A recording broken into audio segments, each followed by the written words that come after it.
93 FM. 93 FM. Equinox Radio.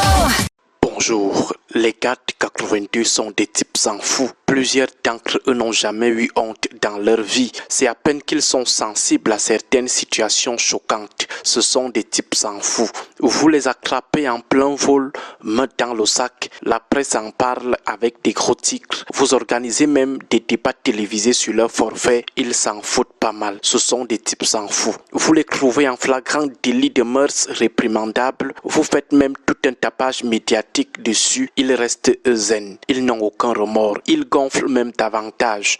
Beaucoup d'entre eux, leurs villages sont comme des poulaillers, des véritables forêts amazoniennes. Les routes qui vont dans leur village, ce sont des champs de patates. Au village, ils n'ont aucune maison digne de ce nom, juste des cabanes abandonnées dans des broussailles. Ça ne leur dit absolument rien. Ils sont zen, des types sans fous. Racontez même avec preuve leurs relations bizarres contre nature qu'ils entretiennent. Jamais ils n'auront honte de quoi que ce soit. Dans leur famille, on se moque d'eux qu'ils n'ont rien foutu dans leur vie. Leurs enfants extra-conjugaux, ils les abandonnent. Les gens en parlent, mais tout ça glisse sur eux. Ce sont des types sans fous. Lorsque leurs amis étrangers viennent leur rendre visite au Cameroun et les trouvent dans un état de poubelle avec des routes impraticables, quoi là-dedans, ils ont vendu la honte aux chiens. Vous avez donc comme ça une bande de personnes qui manquent de pudeur, suffisant pour comprendre le pourquoi de la paresse incontrôlée dans la gestion des affaires publiques. Ils n'ont jamais honte. Les ruelles qui mènent vers leur domicile peuvent être là, jonchées de poubelles, des odeurs. Jamais ils ne vont se grouiller en tant qu'élite du quartier pour décanter la situation. Eux aussi, ils passent là comme tout le monde.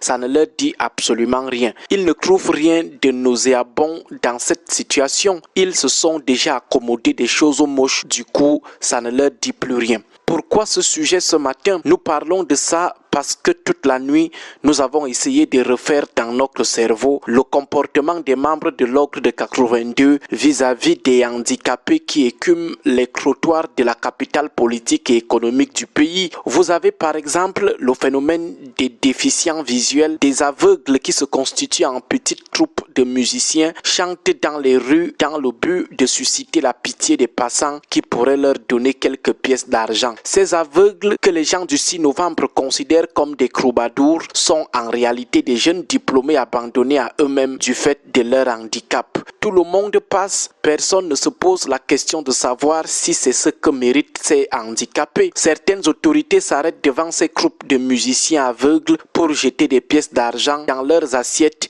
une manière de dire que c'est normal, c'est ce qu'ils méritent, on ne peut rien faire pour eux. Et c'est un phénomène qui monte en puissance et s'étend davantage sur l'ensemble du territoire national. Des aveugles qui se constituent en petites troupes de musiciens de rue pour solliciter la pitié des passants. Parmi ces passants, des autorités qui sont censées leur trouver des issues qui tiennent compte de leur handicap. Ils viennent aussi jeter les pièces de 100 francs. Ils disent aussi dans leur cœur qu'ils sont altruistes. Certains de ces passants abbé Pierre d'un autre genre se disent aussi qu'à travers ces pièces de 100 francs, ces billets de 1000 francs qu'ils jettent dans les assiettes des aveugles vont augmenter leur grâce auprès de Dieu. Certainement, les autorités en charge des affaires sociales et de l'insertion socio-professionnelle des handicapés viennent aussi jeter des pièces de 100 francs dans les assiettes de ces derniers. Voilà des gens qui doivent s'asseoir pour penser le traitement équitable à réserver aux personnes handicapées qui ne trouvent aucune gêne, aucune honte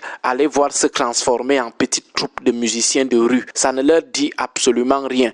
Que toute la ville de Yaoundé se dote d'une troupe d'aveugles musiciens de rue dans chacun de ces carrefours, ça ne dira rien aux gens de l'ogre de 82. Leur problème, quoi là-dedans? Pourtant, ailleurs, cette situation aurait déjà interpellé les hautes autorités de l'État sur la question des handicapés. Comment entretenons-nous les personnes handicapées au Cameroun? Quelles sont les politiques publiques d'accompagnement de cette catégorie sociale? Quelles sont les politiques de discrimination positive mises en œuvre pour éviter leur marginalisation? Quelles sont les facilités qui leur sont accordées compte tenu de leur handicap? Ces questions ne traversent l'esprit des apparatchiks de Yaoundé que lorsqu'il faut escroquer les financements financement des bailleurs de fonds internationaux. Ils mangent sur le dos des handicapés. Les 22 règles des Nations Unies sur l'égalisation des chances des personnes handicapées, zéro respect pertinent. La loi du 13 avril 2010 portant protection et promotion des personnes handicapées, zéro application pertinente. Idem pour le décret du 27 avril 2021 portant ratification du traité de Marrakech visant à faciliter l'accès des aveugles, des déficients visuels et des personnes ayant d'autres difficultés de lecture des textes imprimés aux œuvres publiées, ainsi que le décret du 26 juillet 2018 portant réorganisation du Comité national pour la réadaptation et la réinsertion socio-économique des personnes handicapées. La ministre des Affaires sociales, nous nous posons la question de savoir combien de Camerounais peuvent la reconnaître en route. De toutes les façons, nous sommes dans notre logique du bien carbone à la Djomtekbo, notre logique des types s'en fout. Bon début de week-end à tous. 93 FM. 93 FM. Equinox. Radio.